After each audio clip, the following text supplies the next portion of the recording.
Down exactly how we got here. Yeah.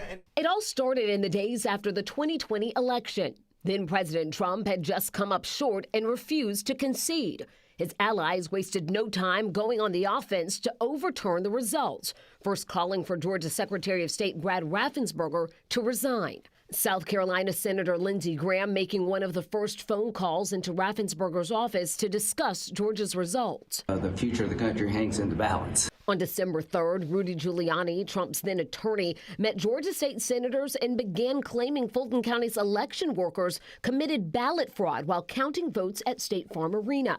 Then came a Trump request for a special state legislative session to investigate voter fraud. It was quickly shut down by Governor Brian Kemp.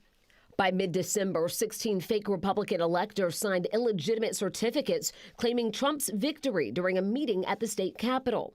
All of these events setting in motion a phone call between Trump and Raffensperger on January 2nd, 2021. I just want to find 11,780 votes. After the phone call was leaked, Trump found himself in the crosshairs of newly elected Fulton County District Attorney Fani Willis. Obviously, it's been reported around the world, that phone call, and so we have said, yes, that is part of the investigation, but we're not narrowing it to that. A year after the Trump-Raffensperger call, DA Willis seated a special grand jury to investigate the election probe.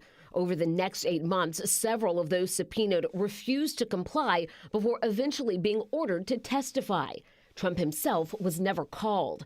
In January 2023, after 75 witnesses testified, the jurors wrapped up their investigation. We heard a lot of very compelling things, like a lot of very compelling evidence, a lot of very interesting things, and things that we didn't expect. The jurors have told media outlets they heard at least 3 recorded phone calls between Trump and Georgia officials.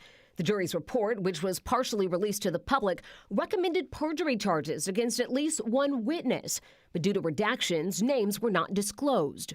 Former President Trump has continued to deny any wrongdoing and has repeatedly attacked DA Willis. They've got a local racist Democrat district attorney in Atlanta who is doing everything in her power to indict me over an absolutely perfect phone call.